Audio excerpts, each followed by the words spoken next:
I had to like wrap my head around it again, make sure that I'm coming through okay. And hopefully we won't have any internet problems. I know that everybody's been facing that, even all the things that I've been watching on TV, the investment research, tax research. It's been very spotty here and there. Even today, we were having email issues, even inter-office, and apparently Gmail has just had all kinds of issues. So I'm not sure if anybody else has encountered that, but we're going to get going here. So tonight, one other real quick thing that we'll note is Joyce is still waiting on the fabric for the masks that we're putting together for those people that have requested it. And for those people that have requested a webcam, apparently it's supposed to be here towards the end of the week. So we will get those out to you as soon as we can. And I know that those people that ordered the books last week, we got those out to you. And we do have a few. I asked Barbara before we got on here, we do have some extra books. So I'll show you how you can get a hold of that book if you want it for yourself, or if you want it to be sent to somebody else. Then as soon as we're done tonight, I'll show you how you can get a hold of one of those books. Okay, so let's get started tonight. Tonight is kind of near and dear to my heart when it comes to real estate. And one of the reasons is my grandfather was an avid real estate investor, and he had taught me a lot of what he knew about real estate. And so when I started off buying real estate, I used a lot of what he taught me how to buy it. And I owned a lot of apartment buildings, 68 units in total by the time I was 19 years old. And I originally started those by flipping those, by doing different things within the real estate market. And the three different techniques I'm going to show you tonight, I've done all three of them. Things have changed over my life and what I feel is important and what I try to focus on. And I'll tell you a little bit about that shortly. But I will tell you that real estate is a wonderful vehicle. However, many people get burned in real estate because they don't understand how to approach it. And even though I knew how to buy real estate when I was very young, it was a very big learning curve, because what my grandfather didn't teach me is all the rental properties that he owned. There's a management technique. There's certain things that you have to do as a landlord. There's certain things you have to cover yourself with from a legal standpoint. And those things he didn't teach me. He taught me how to buy them, but the other parts are equally as important. And I will tell you, when I first bought all that real estate, it was a long, hard road. A lot of days in eviction court, a lot of days in housing court to try to get things fixed. And so it was a lot to learn at that time. Thank goodness I was young and had a lot of energy. I don't know if I'd ever want to do that again, but I'm going to show you tonight some of the techniques that you can use. So let's get started. And I'm going to jump into just really what it is to actually own real estate. But before I do that, I know that I have some newcomers tonight. And I want to walk back to one of the things that I outlined back all the way back as early as March 9th. So on March 9th, we did a webinar just like tonight, and I outlined everything that you're going to see again. And so you're going to get to see what is playing out within the economy. And so far, the economic mapping is right on track. Again, last week I thought there was going to be a variation with me pushing probably 2 weeks ahead, because so many people in the country are not being compliant with staying at home to hopefully curb or level this virus. Thank goodness the numbers are actually starting to line up. So we're keeping algorithms on where these numbers are lining up. And so the mapping that I'm about to show you is right on track with where it was a month ago. So let's jump into that. And then this way you can understand how the real estate plays into the discussion tonight, when you can actually look at buying those property if you're going to buy it. Okay, let's start off by just going back to February 21st. And February 21st, and what you're seeing on your screen right now is just different lines of things that have happened. Let me bring your attention to the bottom right first, and you see birth rate in green, real estate in orange, employment in yellow, and stock market in blue, and taxes in red. And what you'll see at the beginning here in February 21st, the stock market started to drop, and it didn't drop that much, because prior to that, in early February, when we started seeing this virus kind of take over the world, most people in this country had a lot of disbelief. But what we talked about back then was the institutional selling. So the institutions are running all of these models in the background. They are running models how to play against the average investor. And today, years ago, it used to be the algorithms would be based upon, they would hire people, as an example. Large institutions would hire people, and they would sit outside the Fed, they would sit outside of government offices, and they would have people on binoculars, and they would watch people come out of the different offices, and they would try to read emotionally where they were. Sometimes they were lip reading, and sometimes it was very, very old craft. Today, what a lot of these large institutions do is they employ big data.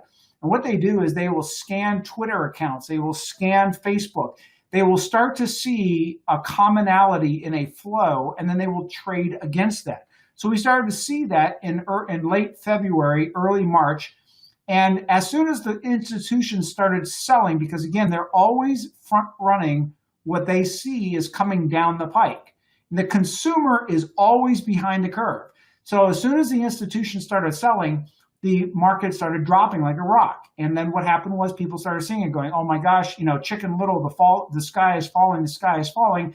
I need to sell, I need to sell. And the average investor just starts selling. They don't know much different. They don't understand really about, the what I call the Wizard of Oz, the little guy pulling the levers behind the curtain, and they start selling too. And so everybody now starts selling, and then you add in the lockdown, the quarantine, the country, everybody is now unemployed. They're not working any longer. Literally the country is shut down. Then that market continues to drop. Well, the real estate starts freezing. Now, if you've watched this and you track this, you'll find that real estate hasn't been dropping like a rock. Again, the first thing to drop is going to be the stock market. The real estate is always 6 to 9 months behind the curve. That's why it's important to follow this timeline so that when I outline what we're talking about tonight, you can understand why you want to wait at least another 6 to 10 months for anything to buy anything in the real estate market. So the unemployment, again, the employment is dropping. Unemployment is going up, which is the yellow line. Now what happens, the stock market continues to drop. Real estate is dropping. And then what we have is this virus leveling. And this is what we mapped out a month ago.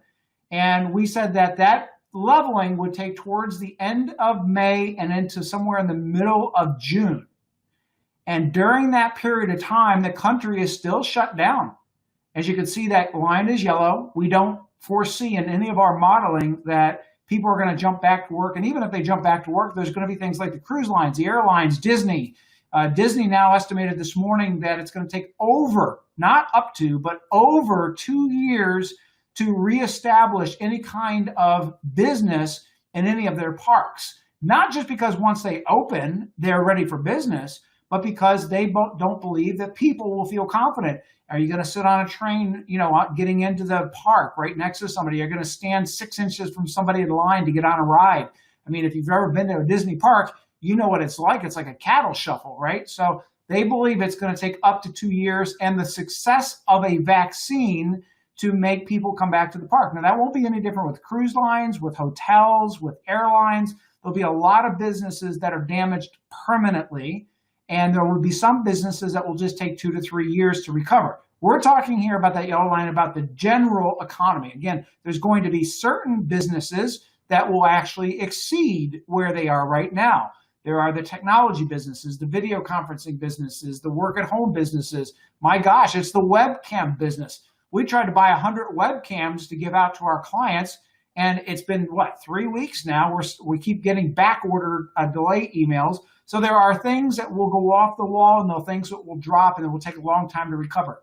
Now we, in our modeling, believe that somewhere around the end of June, we're going to start to see the market go back. If you've seen the market drop to the 18,000 limit on the Dow and you believe now it's back, don't believe that is always going to go up from here. There could be a lot more volatility, and it's not necessarily anything to do with the actual market itself. If you watch what these hedge fund managers are doing, they're playing people's emotions. So they will buy in, they will buy in, they will buy in.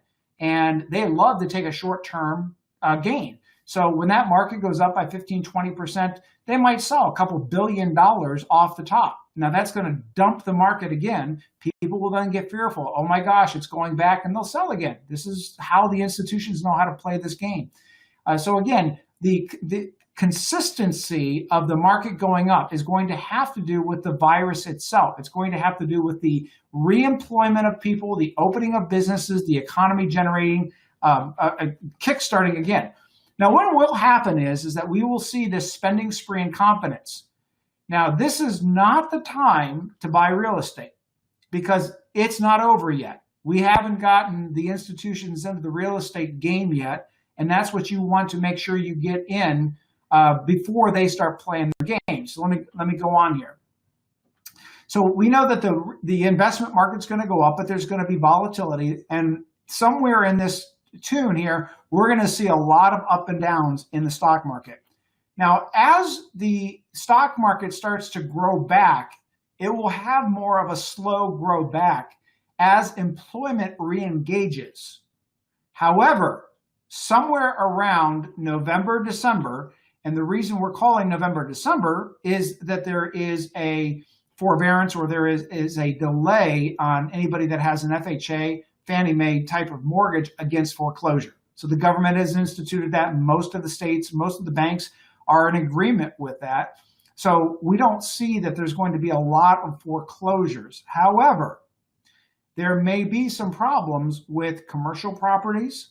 There may be problems with not residential, but office buildings.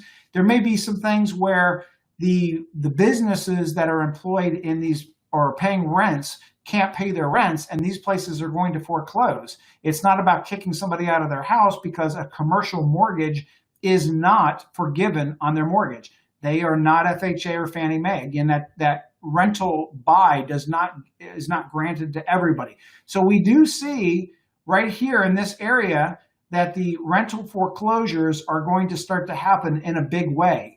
Now, of course, what's going to happen first is because of this, normally we would see residential properties foreclose first, and then we would see commercial and retail close next. That's what's happened in almost every downturn. Now, what we're going to see in this one is a little opposite. We're going to see that residential is going to take a little bit longer, and we're going to see that retail and we're going to see that commercial is going to actually start foreclosing a lot earlier. However, don't buy into this because, a lot of times people will have that FOMO, fear of missing out. So as this comes down in value, you're going to start to see, we're starting to see it in a very small way right now, but not to the point where I feel that I would want to buy into real estate at this point. There is not enough pain in the real estate market for me to want to buy in. And the opposite is, if I had real estate right now, I would not want to be selling it unless I could get out right now. But that's doubtful. And again, there's a lot of psychology that goes into when you list a property. If you list a property for right now and it sits there for 6 months and it's at a certain price, even if you pull it off the market and then you relist it, there is a certain psychology of what you're going to negotiate with that person now sees what that listing is. It didn't used to be that way. You never used to be able to find those numbers out. Today, it's public knowledge. You can go on Zillow, Realtor.com, Redfin. You can find out when it was listed, what it was listed at, how fast they're dropping it, so you can determine how much pain that person that's selling it is in. If they keep dropping that price one after another, you know that they want to get rid of it, and you might be able to do a deal. If they just dropped it one time and it was, on a $600,000 property, it dropped to $15,000, they're not ready yet. The market is not showing that it's ready to buy that or even bid on that property yet. So now what's happening is that property value is coming down. But again, now what we're going to have is we're going to have institutions jumping into this game. As institutions, and keep in mind, it's not just institutions as far as the large companies, the public REITs. It's also large companies that institutionally own a lot of these properties. And they are in the same game as you are, and they are going to start buying. And as soon as they start buying, again, you're going to see this increase in the value of the real estate. And that's what you want to front run. You want to front run the institutions buying in. So now all of a sudden we have this area somewhere that I believe is going to happen somewhere between January and at earliest November to December, assuming that you're going to buy into retail or commercial. But if it's residential, which is what we're going to talk about tonight, I see somewhere around January to March is when we're going to see a huge drop in the residential real estate market. Now, as we continue on, we'll see that employment will continue to grow, and we're also going to see birth rates spike. And as that happens, and if we follow anything that Warren Buffett does, Warren Buffett says that the stock market will follow the birth rates because of consumption. So there's two things that happen in the market. There is short-term emotional gyrations, which is what we're seeing right now. And then there is long-term supply and demand, which is based upon consumption. And a lot of that is based upon birth rate. So, and a lot of that is also based upon taxation. So we're going to see some big problems coming down the line here with taxation, because how do we pay for this $4 to $6 trillion in addition to more money being granted? Because obviously this Paycheck Protection Program is not, it's only going to cover 30% of the businesses. You know, a lot of these businesses have a good point. Restaurants, as an example, they have to meet the qualifications within 10 weeks in order for that loan to be forgiven. And so there's a lot of companies that are not taking advantage of that PPP because they will not be able to reemploy. Otherwise, here's the example. Let's say you got a restaurant and it's sitting there and no one's going to the restaurant. Well, if they have to then reemploy those people, they're basically giving them a paycheck to sit at home versus maybe waiting it out until the ban or the quarantine is over. And now they have 10 weeks that they can afford to pay the employees when the employees can actually come back to work. So, the problem is that the current allocation of $359 billion is only going to cover 30% of the small businesses, which is qualified as under 500 employees. So we're also going to see this delay in a lot of these businesses being reestablished. And some of them, because of the types of businesses that they are, they just will not recover. But that, again, that will transition into other types of businesses, but it will still increase the actual taxes. Now, whether that hits exactly in January, I might push this head a little bit further, because now what we're seeing is this PPP with that 10-week might push it into about March to February or March to April of next year with the tax increase. Now, during the time that you see outlined, we're going to see some massive volatility in the market. And don't think that there's anything behind this other than short-term emotions, short-term institutional trading. So going back to real estate, which is tonight's discussion, where do I think that the real sweet spot is? Again, you want to get to this before the institutions get to this. They have much better data than you and I will ever have. They literally can pinpoint a specific area, a specific drop, a specific rent cap ratio, which we're going to talk about in a minute. So you can't say you're going to buy right when they're buying. It's like Warren Buffett. Everybody says, well, I want to wait until Warren Buffett. You don't know when Warren Buffett's going to buy. He buys, and then you find out about 3 weeks or 4 weeks after he does, which the price is already going up. So you can't do this. You can't use that same psychology or same strategy in real estate. So what I'm looking at is right here in real estate, somewhere around January to March of next year. So as I've said in previous recordings and previous broadcasts, now is the time to get ready. Now is the time to set up legal structures. Now is the time to set up asset protection. Now is the time to set up the capital that you're going to need. Now is the time to start looking and understanding how to calculate the actual rate of return and risk on a piece of real estate, which is what we're going to talk about tonight. So here we go. Let's get into the actual fun of this. So I want to start off just by going through what I think is so much misinformation out there about real estate. I mean, you know, you go to the bookstore, well, whoever goes to the bookstore anymore, right? There's a few bookstores left. Well, when we used to go to the bookstore, you'd see this whole aisle of no money down, become an overnight millionaire in real estate, and la, da, da, da, da. You know, my grandfather taught me one thing. He said, there is nothing quick about real estate whatsoever. Don't buy real estate because you think you're going to make a ton of money overnight. He says, buy real estate as a part of your plan, a part of your portfolio. And he was right. He had operating businesses, he had stocks, he had investments, and then he had real estate. So it was a very small part. Well, I shouldn't say a small part. It was a 20 to 25% of his portfolio. But it's not the get rich quick scheme that we all see. We see it on late night TV, etc. So true or false? Real estate is one of the safest investments. False. Real estate has more risk than a properly structured stock and bond portfolio. Now, how can I quantify that? Risk is determined by the amount that you can lose and by the statistical chance of you losing money. So let's take a look. Please don't misunderstand. I love real estate. You just have to understand it. And you have to approach it in a very calculating method as opposed to the late night TV barkers. So if you have a repair, a single roof repair, a mold infestation, an HVAC, that can cost $10, $20, $30, $40,000. So these people that are going to real estate and they're saying to themselves, oh, I'm just going to put down 5%, and they don't have the proper plan in place, those are the kind of people that real estate blows up on them. And this is why right now we're going to see one of the biggest real estate crashes since 2008. Why? People do the same thing with stocks. Look, in the last 3 to 4 years, I've tried to sway people away from buying investment properties. Now, vacation properties is a different story.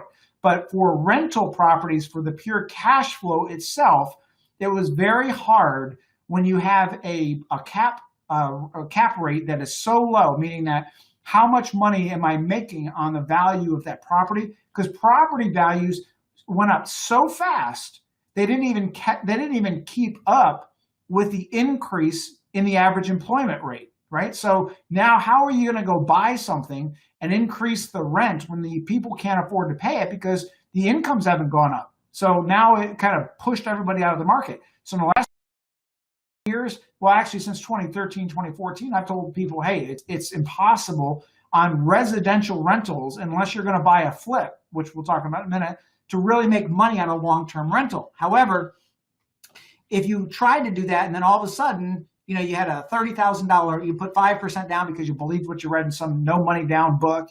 You didn't have to have any money to buy this rental property, and then you have a $30,000 expense, and now you can't rent it because maybe the air conditioner, the heater, whatever it is, the roof falls in. You got a big problem on your hands. So that is a big risk. Another risk: location. A perfect location today may not be a perfect location tomorrow. So, in all the days that I've invested in real estate, I've made money about 75 to 85% of the time. There have been certain properties that I've lost money on. I can tell you of one that the city came through and put an easement through, completely killed the property value, totally wiped it out. I had another property that was a beautiful property, had it listed for sale. It was a huge, huge profit. And then the neighbor decided that he wanted to put in flat 8-foot solar panels on his roof. Now, the way it worked is we had a house up here and it had a perfect view of Burbank and just wonderful views of Hollywood Hills. And this guy was down here, and all of a sudden he put in these giant solar panels that looked like some industrial park, and they came up above the roof. Killed the value, right? So location is key. You hear this before, what are the 3 keys of real estate? Location, location, location, but you can't always control that location will stay the same. You have unlimited liability with a tenant. Lawsuits stemming from fire detectors, ADA violations, that's the American Disabilities Act, housing violations, and even incorrect rental agreements, eviction notices and communications. I'll give you an example. When we had an office in LA, we had a lot of clients that had real estate there. And there was a very popular scam. I don't know if it's still going on, but people would come into a business in their wheelchair, and they were truly disabled people, and they would ask to use the restroom. They'd go into the restroom, and they would measure the exact distance from the floor to the safety handle. Picture of it. And then what they would do is they would have a group of lawyers, and they would work something out with them, and they would go and they would sue that business owner. And typically it was just a frivolous lawsuit, 10 grand, 20 grand, 30 grand. And this was a big hindrance to those rental property owners, especially in commercial and retail and office buildings, because now they had kind of had this system down. If anybody came in, they weren't using the bathroom. They didn't want to get caught in this thing. So again, real estate has some risks in just the building itself. Then you have vacancy ratios. I talked about this in 2005, 2006. I pleaded with people back then, stop buying real estate back then. And I would get people that would come in and they would tell me, hey, Ken, listen, I have a rental property and people always need to rent. No, they don't. No, they don't. We've watched in my 35 years of doing this, I've watched in every real estate crash what happens. If you have three younger people, let's say they're in their 20s, right? And so what happens now is a major recession happens like we're going to see soon. And they don't continue to rent the same place. What they'll do is they'll cluster together and they'll say, hey, I'm going to just get out of my lease and maybe I'll lose money. Maybe I don't pay it up and I just walk away. Maybe they sue me. Maybe they just give me a bad credit rating. And then all of a sudden you get 2 to 3 groups of people. They'll all move into one apartment. They'll sleep on the couch. They'll sleep on the floor. We saw this. And it's not the first time that I've seen this. Again, I've been doing this a long time. In every recession, we see the same thing. People have to adjust and accommodate. So it could leave your rental property completely vacant. Again, that is why when is the best time to buy real estate is in about a year from now, when we're at the bottom of that market. And you might be buying something that you have to compete because there's a lot of vacancies. However, when you build that into what I'm about to show you, you're going to build in that contingency of cash flow. So vacancy ratios, many people don't use the right amount. They use too small of an amount. And then you got bad tenants. This was my first lesson. I can tell you a story. I've told these funny stories to some people. One guy, one of the first rental properties that I had, and I made the mistake of falling in love with the property. It was this 1920 beautiful Victorian house in New York.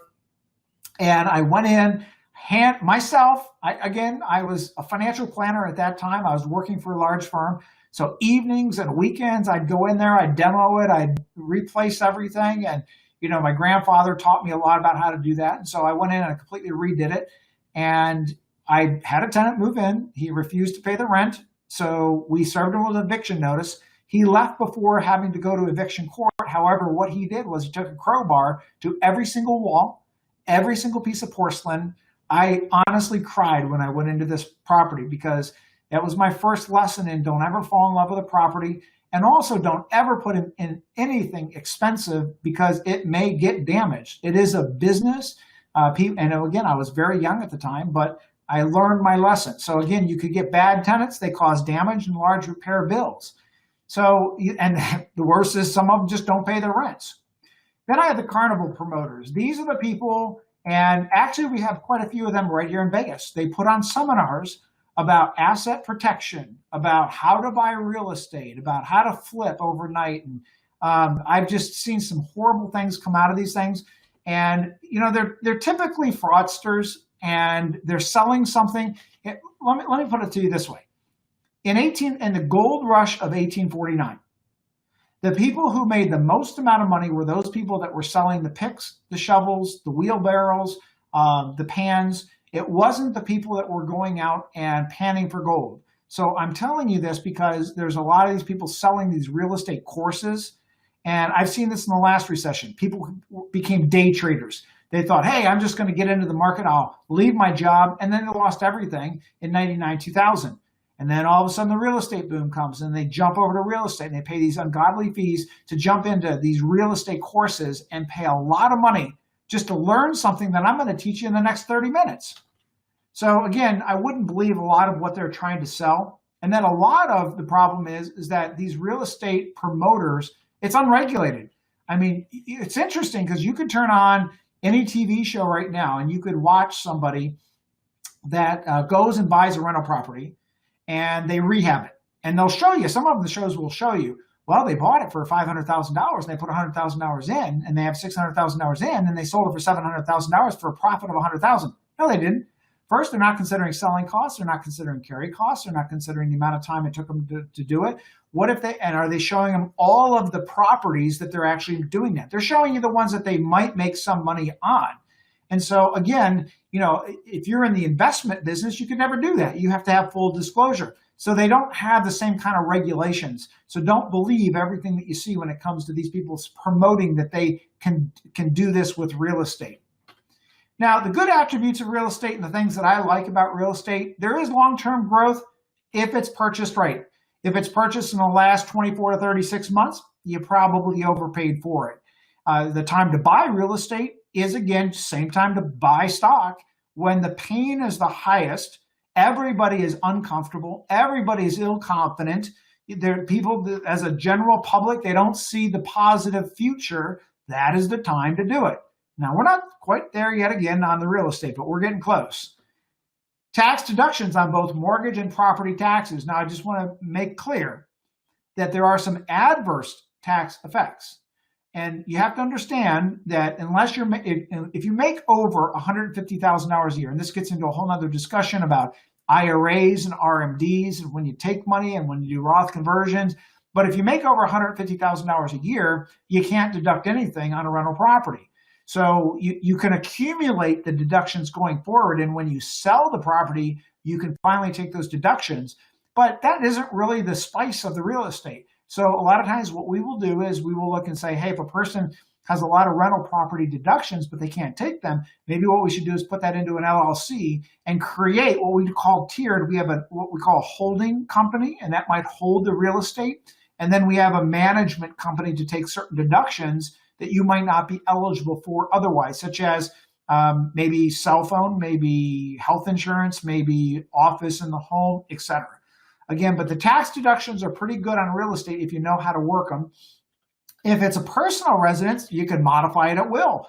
And I'm talking mainly about the vacation property play that we're going to talk about. We're not talking about your personal residence. However, here's another way to look at it. It's not something that I plan on covering tonight, but if you wanted to upgrade your house that you're in now, if you're ever thinking about that, wait a year. Might be a really good time to do it and turn your primary residence into the rental property. And I didn't include that tonight, but that might be one of the methods or strategies that you use. So if a personal residence, you can modify it at will.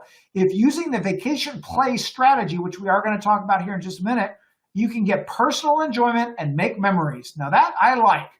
And again, as I said earlier, I was going to tell you about a couple of different strategies that I've used. That's my favorite one, because when you get a little bit older and you don't want to chase down renters every day and you don't really want to deal with flipping a property. Again, I've done so many flips that I don't think I'd ever want to, Julie laughs. She says, should we fix this or can you fix this, or should we call a handyman? And I'm like, I think I've rehabbed probably 30 homes, and I don't want to pick up another hammer the rest of my life. I've had enough of it. And I would much rather say, please just call a handyman. I never want to see a hammer, a saw, a drywall spackle ever again. But that's just me. I just done so much of it. You might be a little bit different. You might still like that kind of stuff.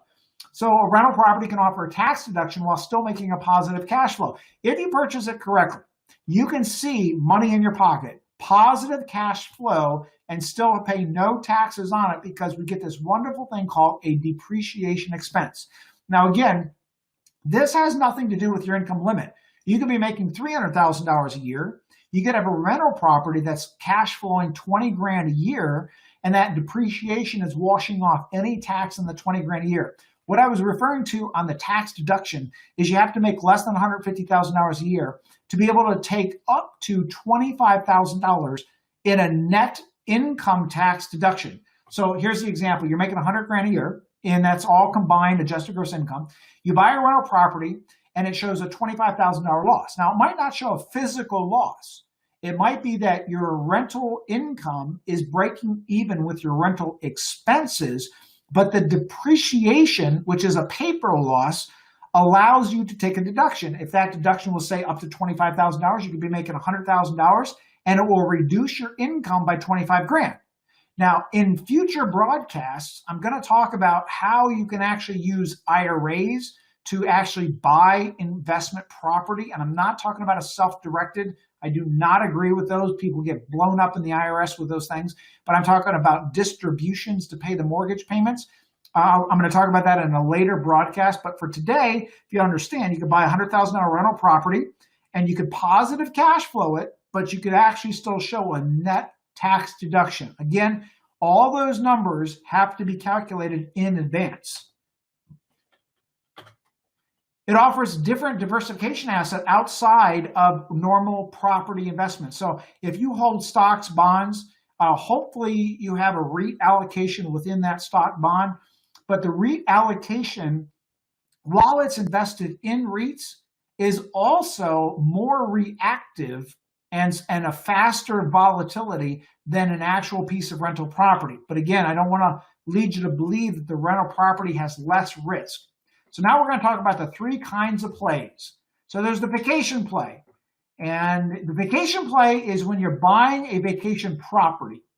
Now, you might make some minor repairs. Every time I've done this, we are still going in and we're modifying it because you have to make it presentable if you're going to put it on a rental market, whether it's VRBO, whether it's Airbnb, or whatever it might be. The house that we had in LA, when we couldn't sell it because of this guy across the street that put up the solar panels, we had to do some minor rehab on the inside and the exterior. We had to add a couple juicy things to it, and then we listed it with a vacation rental property manager. And it was interesting. He had all kinds of, believe it or not, he had Vegas shows. The people that would go to LA to perform that were Vegas shows, they would rent it to them, and they were looking for some certain things in that house. So you have to look at the market. You know, if it's in Hawaii, how far is it from the beach? Does it have easy access to the beach? And if it's in, you know, a ski area, are you on the ski slopes? Are you near the ski slopes? Do you offer ski passes? You have to look at it still like a business if that is what your plan is. But again, don't look at a vacation property and go, I'm just going to buy it and there's not a single thing to do. Now, you might be able to find that with a new build, which we'll talk about in a minute. But again, the goal of the vacation play is for you to have a property that you can go have fun in and that you can enjoy. So now there may be a time where you start to actually have the property rented so often that you look at it and you say, I wonder if I should even go into that, use those weeks because people are paying so much. And that actually happened to me. So I started when I was living in New York, Buffalo, New York. So, you know, you want to talk about snow. I think it's still the number one snow capital of the United States. So, you know, in the summer, there's a joke in Buffalo. It says you have 9 months of snow and 3 months of bad snowmobiling. And that's about it. And so I started buying property in Florida under the vacation play strategy. However, it was doing so well, every one of the properties was rented with so much higher income. I started saying, I can't take a week out of my rental pool, so I'd buy another one. And I'd stay there until that one got rented up. And I don't remember how many I had, 14 or 15 properties by the time I was done, but they were all paying for themselves. And it was just a lot of fun. Again, I was a lot younger. I didn't mind going in there and repainting and doing a lot of stuff, you know, as a getaway from my practice. But that is one of the ideas with the vacation play, is that you want to spend some time at this place and you want to have the renters pay for it. Then there's the play of the long-term rental, buying a property that you plan on renting full-time to somebody else. Again, a whole different type of strategy. And then there's the flip. Let's talk about each one and what I would consider the upsides and the downsides to each one of these. Now, I have done each one of these, not just one in each area. I've done multiple plays in each area. So let's talk about risk. Well, risk in the vacation plan and the long-term rental plan. Now, again, what I'm doing is I'm comparing the risk between each of these vehicles. This risk comparison is not a risk comparison compared to a CD or money market. It's not a risk comparison compared to a stock or bond portfolio. This is purely risk as compared to each other. You have the time that it takes you, depending upon if you outsource. Now, again, you outsource, you might lose 10 to 15% of your revenues. You got to put that into the calculation that I'm about to show you in a minute. So in vacation plan and long-term rental, it's pretty low to medium amount of time that's invested. The flip is something that is a business that you got to have your hands around on a daily basis. Now, the gain. Well, there's a low to medium gain, and in some vacation plans, you might not make any money on cash flow because you're using the property. You're consuming some of those rental weeks. In a long-term rental, it's pretty low to medium. You're probably looking at what you're trying to achieve is a minimum 10% rate of return that accommodates for the additional risk, which I'll get into in just a minute. And then you have the flip. Well, if I'm going to do a flip today, I better be making 30 to 50% on my cash invested. Otherwise, it's not worth the time. For me now, it's not worth the risk. I've just seen too many things within flips that it can go sideways very quickly. You know, you tear a wall out and there's black mold, forget it. You're talking $10,000 to $20,000, $30,000 just to get that house fixed up. So again, the flip is very risky. Capital needed outlay. So low to medium on the vacation plan, low to medium on the long-term rental. The flip, you better have a lot of cash, especially for those emergencies. The tax benefits, high on vacation plans, high on long-term rentals, low on the flips. The reason is if you start flipping properties, you are going to be considered an investor, and you are not going to qualify to this. Calculate your maximum buy. All right, so if you're using the vacation play or the long-term rental play, let me just back up to see. Let me just double check here. Daniel, can you give me a hand raise? Did we go through all of these items? Perfect. Just wanted to see where we left off. Okay, so we're going to calculate our maximum buy. What is our maximum buy? It is going to be the maximum amount that you can afford for risk, the amount of capital you need, and what we call the cash flow tolerance test. This is in case you have vacancies. This is in case you don't have income coming in from these rental properties, or if it's on the flip, it's in case you have a delay in getting that property sold. And these are things that are real risks. So if we're using the vacation play or the long-term rental play, we're going to use the investment calculation. But if we're using the flip method, we're going to use the new business. This is no different than if somebody wants to come to us and start a new business. We are going to create a business plan. We are going to figure out all the risks, the capital, the contingencies. That's the same as what you're going to do with a flip. Now, if you're a client of ours, because I see there's a bunch of people that are on today that are not clients, so welcome. Hope you're enjoying this and getting some really good information. If you're a client of ours, we do these calculations for you. You have to do the searching. We can't go find the property for you. But once you find a property, we can do the calculations for you. We use eMoney because eMoney is going to figure out your exact tax calculations, your exact income tolerance, your exact capital outlay. It will calculate all of those options so that we can figure them out. Now, I'm going to show you some options, if you're not a client of ours, where you can just find some online quick and dirty kind of calculators. And even if you're just researching some rental properties, I'll show you some real quick calculators that you can do just to kind of eliminate some of those waste of time properties, okay? So how does the long-term rental method and the vacation method actually work? So we're going to figure out three things. One is maximum down payment, cash reserves needed, and negative cash flow tolerance. Again, negative cash flow tolerance is something that we're calculating within eMoney.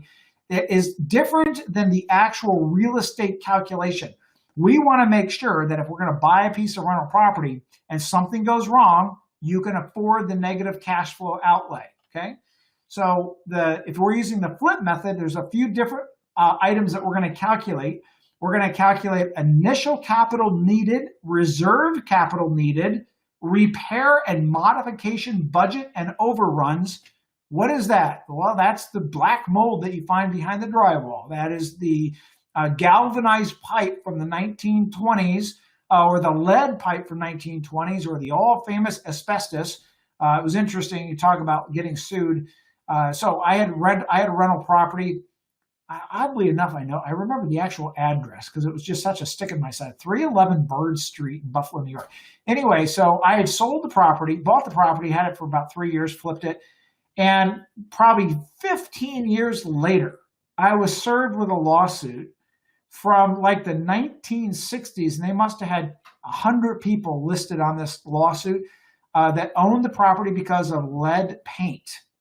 And, I got out of it and I didn't have to pay anything, but just goes to show you, you could have these contingencies. You find out there was asbestos, there was lead paint. Now you're going to have a completely different remodel situation. Initial cost of buying and selling costs. Don't forget, you got to remember when you're buying property, unless you're going to go get a real estate license, which, I actually went and did that when I was 19, just because I looked at it and said, buying these things and selling these things, at least I can save half of what that commission is that the realtors get. So I went and got a real estate license. If you're not willing to do that, you got to calculate in what that cost is. And please do not take the opinion, I'll just sell it myself. Listen, I have to give real benefits to those realtors. Some of them are unbelievable marketers. I've had some realtors that would put on dinner parties and they would do all kinds of crazy stuff to sell a property. And if you find the right realtor, you've got to calculate that cost. Do it yourself to save 3 to 5% in commission. You got to just calculate the cost of doing business. So you got the selling costs. And then you have the delay costs and cash flow tolerances. I had one property that was a complete tear down. And what happened was another real estate investor came onto my property during my teardown, and I had a crew of 9 people. He came in and offered a huge sum to these people to leave my property and go work on his, because they knew that I had trained them, I had taught them how to do it, and I lost about 5 of my workers at that time, and I had to rebuild my crew in order to get them to rehab.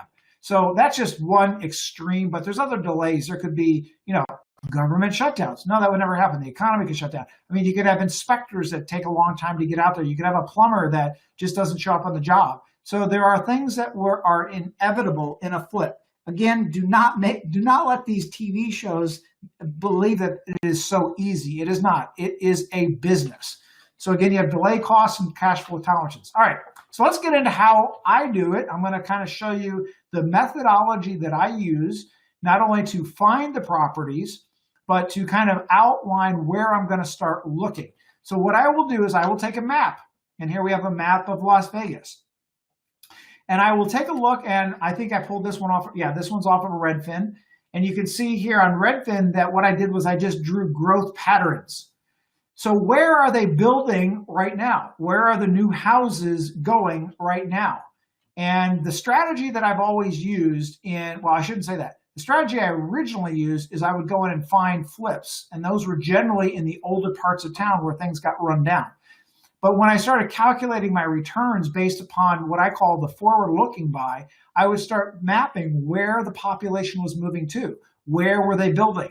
And then I would buy ahead of that. I would buy outside of that. I didn't want to buy right where it was. I would buy ahead of that, whether it was a new build, whether it was something that was older that I could flip, and I wanted to buy ahead of that growth. So where are we growing right now? Well, we can see here we're growing into these growth areas. Again, this is not a vacation play strategy. This might work with a long-term rental play. This might work with a flip play. If you're going to do the vacation, it's going to be around what are those activities that are going to make it the most rentable. And again, you're going to just outline that map in the same methodology. So the considerations, what is the distance and on-site questions? Property management, are you going to self-manage and outsource manage or outsource manage it? What are the repairs? Are you going to self-repair or outsource repairs? This is one of the hardest things to do because it is really hard to find a good handyman or a good repair person or a good crew.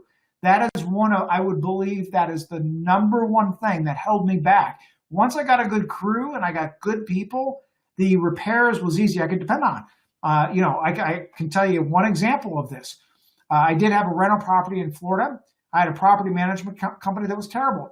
They went and bought a door, and they charged me $800 for a front door. When I looked, the door was $300. They upcharged me. Then I had another rental property company that they charged me to lay carpeting. But what they did was they hired somebody that was so subpar. And as you probably know, when you lay carpeting, if there's a seam, generally what they'll do is they'll take carpet tape, they'll seam the carpet together, and then what they'll do is they'll heat it so it seams together. Well, this is, again, I have a storybook full of real estate stories. What their person did is, because they forgot the heater, they took a lighter and they tried to seam the carpet with a lighter. And every 3 or 4 inches, you see these burn marks. So again, it's true story, believe it or not. It's very important that you find somebody that is a good person to help you with the repairs, unless you're the person that's just going to go out and do them yourself. And the growth of the city and what you're buying. Compare age of home and area and what it may cost to upgrade or repair. Many times the cost of a new build in a recession is close to the cost of a 10-year-old home without the repair and replacement cost. So we know that an HVAC system is 10 to 15 years. A roof, you're lucky if it's 15 to 20 years.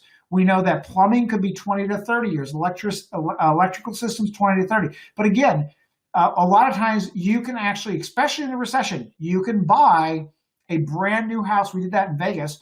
When the top of that was about 11, 12, we bought a house in Vegas in 2013.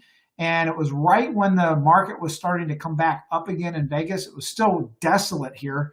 Downtown Summerlin is an area right off the 215, and it's a huge shopping area now. But at the time, it was rusted out girders and pit.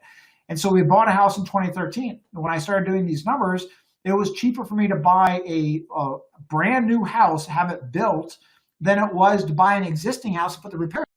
Even though you can get that existing house up to repairs, you still have older structure. You still have older roof, HVAC, etc. And sometimes some of the older finishings you have to still repair. So again, that's a disadvantage. I think we're going to see a lot more of that in the next 10 months to 12 months. And what you want to do is create a hotspot of areas and save your search. So what you want to do is, this is just my preference. I use Zillow, I use Realtor.com, and I also use Redfin. Why do I use all three? Interesting that all three do not always show the same properties. So I'm on a hit list where I say, hey, this is my search criteria. These are the number of bedrooms. This is the price range. And if I put it into a zone, like you saw in that picture before where I've outlined that zone, it's going to tell me when those properties come up in that zone. So now I created a search list and I'm going to save it. Now, if you're using the flip method, I would give you one additional notification. There are foreclosure and tax lien sites that you can sign up for. Again, find your area and generally the county clerk. And there are some private sites that you can sign up for that foreclosures get listed. Redfin does it. I believe Zillow does it. And also tax liens. So that's another way to purchase a property. I don't do it because there's too much risk in that person taking that property back, which means a lot of times I can't do a lot of the rehab and things that we would have normally done. So I've never done a tax lien. We'll never do a tax lien, but some people my aversion to risk. So the first thing we're going to do is we're going to calculate the ROI on each property. So we're going to figure out what are the outer edge selling prices to rent ratios. When I talk about outer edge, I'm talking about that map I showed you where we're mapping where the population is moving to, not where it was, not where it is. Where is it moving to? Because again, just from what I've done in the past, that's where I can generally get a much better price on the house and understanding that I'm going to have to ladder in that rent over a period of time. But that's generally what I have done in the past. Not to say that you can't buy in an existing area. I'm just showing you my pattern of what I've done. So you're going to go to the outer edge. You're going to figure out the prices to rent ratios. Here's what you're going to do. The first calculation is you're going to figure out the annual rent per square foot. So here's just an example, square footage method. I'm going to take 3,000 square foot house. I'm going to divide it by 2,000 a month, $24,000 a year. I'm going to come up with a factor of 8.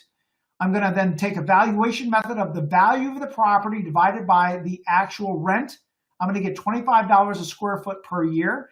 The third calculation I'm going to use is I'm going to calculate the cap rate. That is the value divided by net operating income. If I have $24,000 a year in gross rent, after I account for expenses and vacancy ratios, my net operating income might be $18,000. So now I have a cap rate of 3%. Add the cap rate plus the appreciation.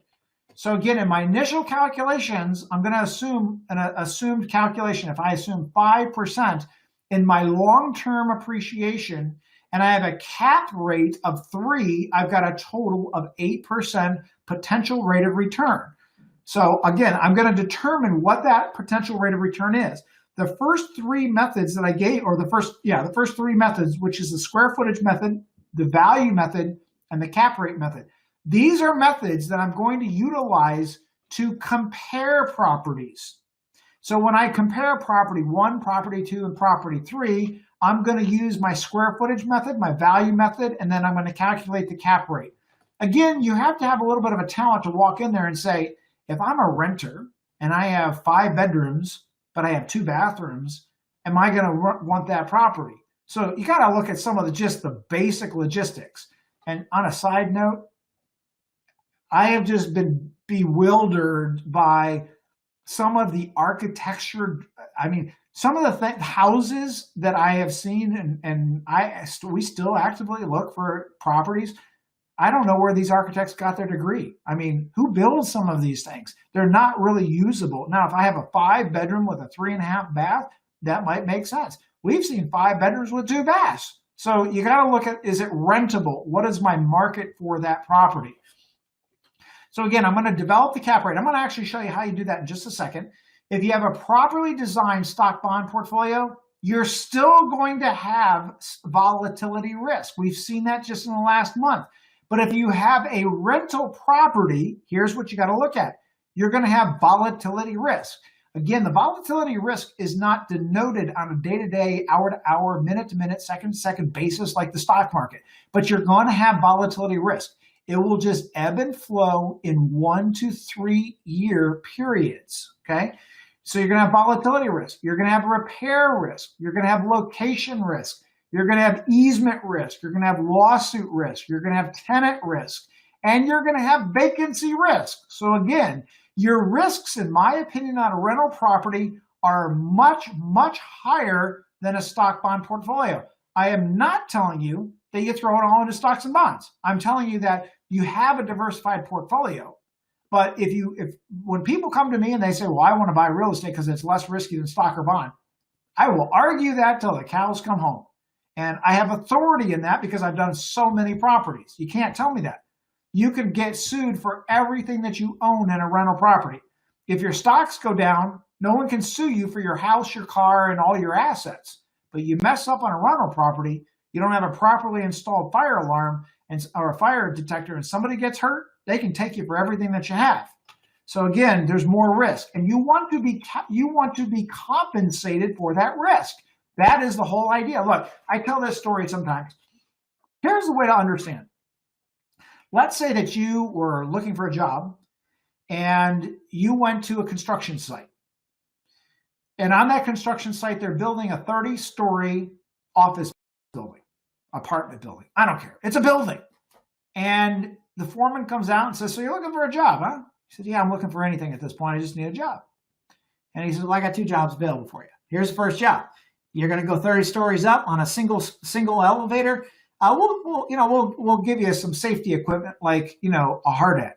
And you're going to walk what we call high iron walkers. You might have seen this from like when the Empire State Building was built, and you've got these 3 or 4 construction workers, and they're sitting about 100 stories up with no protection, and they literally walk across this little beam every day. So you get a job, and here's what they'll tell you. We're going to give you a job, high iron walking. That's where you're up at the top. And you say, well, okay, what does it pay? Well, it pays $30,000 a year. Okay, well, what's the other job? Well, you can be here on the ground floor, and all you're going to do is you're going to fill up a wheelbarrow, and you're going to take it from the sand pit into the cement mixer. And what does that pay? Well, that pays $30,000 a year. Well, wait a minute. Why should I risk my life for 30 grand when I can be on the ground for the same 30 grand? You're going to pay me, I want 60 grand to go up on top of there. So what I'm saying is you have to have a relative reward for the amount of risk that you're taking. That reward should be much greater. So as an example, if you have a stock bond portfolio, and let's say that you have an allocation that has a target rate of return of 5 to 6%, on a scale from 0 to 10, you might only have a risk factor of 5 or 6, right? However, if I have a piece of rental property, because of the inherent risks, I might be able to make 10, 15%, but I have a high risk. So you have to make sure that you're making that rate of return before you take on that actual risk. So the ways to figure that out is you have to have here's the methodologies, the calculations that I use. You have total return on investment. Total return on investment includes the amount of tax savings that you get. It includes the appreciation. It includes figuring out the recapture on the depreciation and the capital gains on the growth. And it also figures out the actual amount of cash flow that you might get from that rental property. So you have total return on investment. You have cash on cash return. What does that mean? Well, we want to figure out when we buy a rental property, what is that sweet spot of the down payment? Again, we don't want to upset the other part of our diversified portfolio, but we want to hit that sweet spot of the down payment. So if somebody comes to me and says, I'm going to give you a 3% mortgage for 30 years, I'm going to put down as little as I possibly can.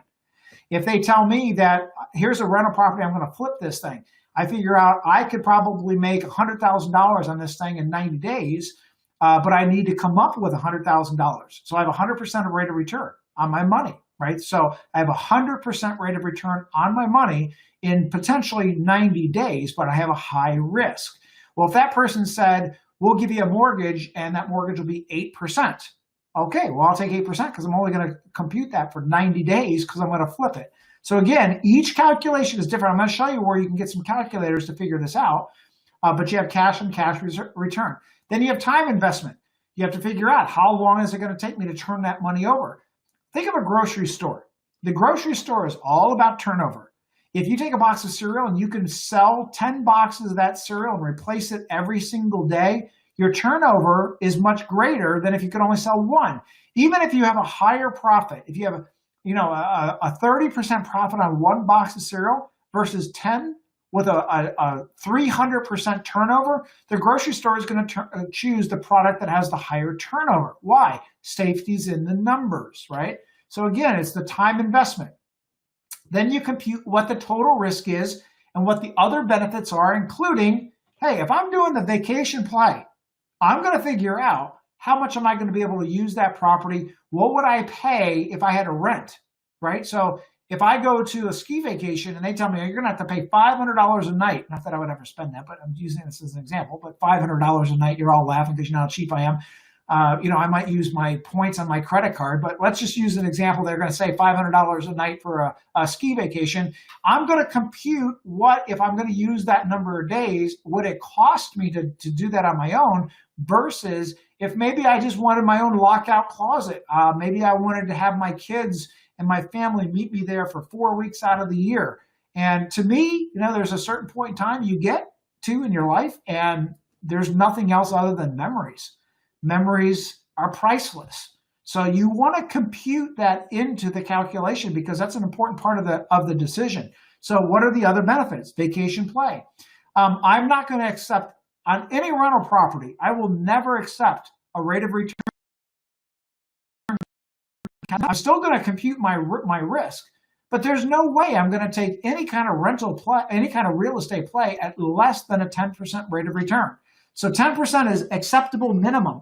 Versus what is my other investment? If I have a total return expected on a stock bond portfolio of 6 to 7% and a risk of 5 to 7 and zero amount of time investment, because remember, you got to compute the amount of time it's going to take you to do this. There is a cost for that. I don't care if you're retired or not. There's other things you'd probably rather do than get on the phone and argue with a renter. Okay, so understand what that rent versus return is going to be.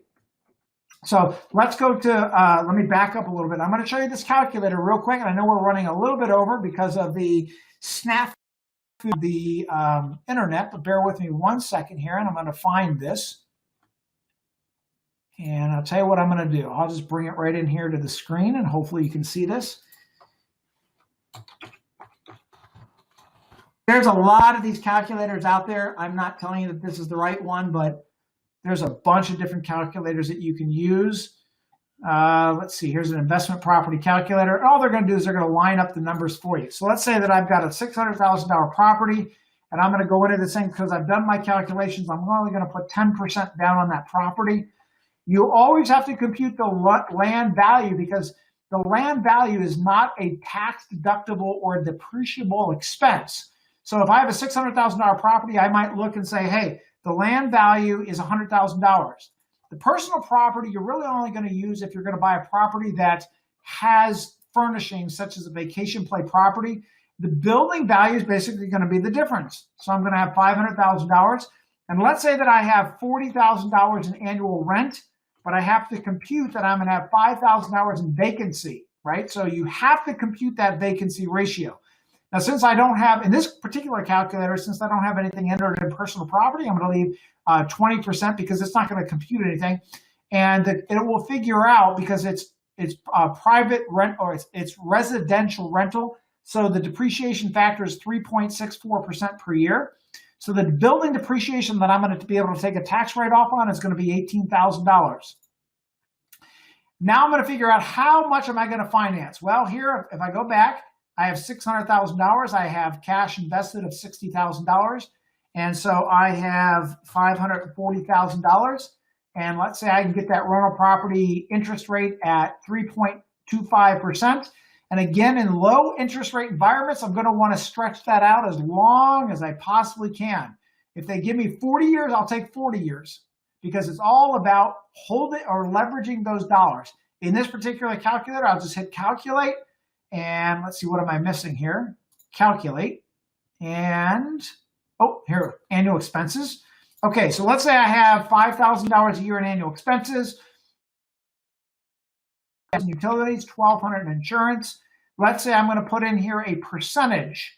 So I'm going to put in, let's say $5,000 a year in annual repairs and maintenance. Let's say I have $1,200 for advertising. Let's say $1,200 if I put it inside of an LLC and I have a tax return done.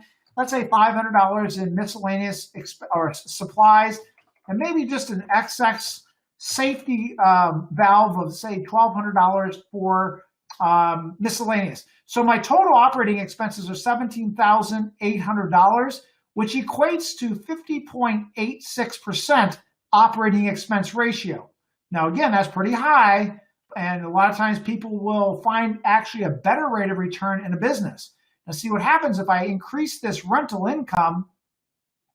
Let me just go back and find, where is that rental income? Here we go, annual rent. Let's say that I rehab it a little bit. I can get $60,000. Well, now what's going to happen is that will change my operating expenses. But let's just for now, let's put this at 40,000. And let me go back here. 40,000 is my gross rents. I have total operating expenses of $17,800. 50% operating expense ratio. Now, watch what happens. If I'm in a high tax bracket, this thing's really going to benefit me quite a bit. I'm going to use just the federal bracket. If I'm sitting in a high taxed communist socialistic state like California, you might be paying 50-60% in tax. If I assume a 50% rate appreciation rate, this will calculate all my numbers for me. So here we go. When I go back in, I can now figure out my net operating expenses, my cash flow before tax, my taxable income. This is what I'm going to take as the tax write-off, right? Here's my cash flow after tax. So in this particular case, if I'm doing a vacation play, it's going to cost me $4,000 per year. Now look, if I'm going to stay in this property for 4 weeks with family and it might cost 20 grand to rent a property, that's a good deal. I'm going to save $15,000. So here's what the cap rate is. The cap rate is only 2.8%. If I add that to the appreciation rate of 5, I've got a 7.87% rate of return. My cash on cash is negative 18. So now if I want to figure out what is the amount of rental income that I got to get this thing up to so that I can get my 10% rate of return, I'm going to play with these numbers. So now I'm at 6% cap rate. If I add the appreciation, now I'm at 11.2%. So the question is, if I put some repairs into this property, can I get that rental income up to $60,000 per year? You have to just do the research, and most of that is available right on Zillow. You can look up what the average and say, hey, why are they only getting this certain amount of rental income? What do I have to do to increase the rent? So these little tools, and you can see this right up here. Again, you could just type in, rental property investment calculators, and there's a million of them online. They're all free. I've just built my own spreadsheet to do this, but I just wanted to show you that there's plenty of online calculators. Now, again, if you're a client of ours, what you want to do is identify where the property is first, identify what kind of play you want, long-term rental, flip, or vacation play. Start finding the properties, go into these free calculators and figure out what your ROI is first. Once you've identified 1 or 2 properties, then you're going to get a hold of your financial planner, and then they will run this calculation through your e-money account to make sure that it's going to work for you. Okay. All right. So let me jump back. Hopefully that helps you out, and we're going to get back into where we can go from here. Okay. I'm going to open this up to questions in just a minute. You can see on your screen here, if you wanted a copy of the book, my book that I wrote back in 2016, We have some copies at the office. We're willing to send those out. I know a lot of people are sitting home reading books, educating themselves. I've got a lot of stuff in rental properties in here and asset allocation, how to tax efficiently develop an income. We'll send that book to you free. No shipping, no cost. We'll get it out to you. We have some extra holdovers at the office from the publisher. So just give our office a call, 844-702-1040, or send an email over to admin@hhtba.net. We'll get a book out to you as long as supplies last. And then last, again, we've changed up the schedule just a little bit. We're doing the live webinar at night on 4 o'clock. You can go to our website. You can actually find that webinar schedule. And let me show you how to do that real quick before we wrap it up. Just go to hhrdm.com. You're going to pull our website up, go to events, and you're going to see a whole brand new broadcast schedule right here. You can click to register on the webinar, or what you can do the next morning is you can join it. It's going to be the same thing that you see at night. We're going to replay this in the morning. For those of you that can't join on the live webinar, there won't be questions available because it will be unattended. It'll just be a live replay. So if you have family, you have friends, you have people that you want to watch this, you can send them an email, send them an invite. They can join in. They can subscribe to the YouTube channel. Okay, the other thing is you can go right to the live broadcast from here. So right from the web page, if you hit live broadcast, it's currently offline, but tomorrow morning at 9 o'clock, it will be playing. And you can watch the live broadcast again, watch the replay. Okay, with that in mind, because we're running over, I'm going to jump in with questions. Again, I can't answer any specific questions that people have on a specific property. If you have a general question about real estate, the market trending, the difference between the vacation play and, say, the flip play, go ahead and ask that.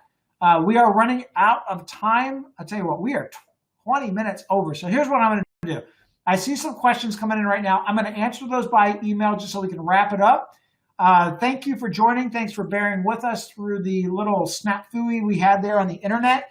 And with that in mind, I am going to bid you a great night. Please stay safe. Please stay in your home. The quick. Hopefully tonight this has been of some help to you. And again, just get yourself ready for the soon to be wonderful buying market of real estate. With that, have a great night.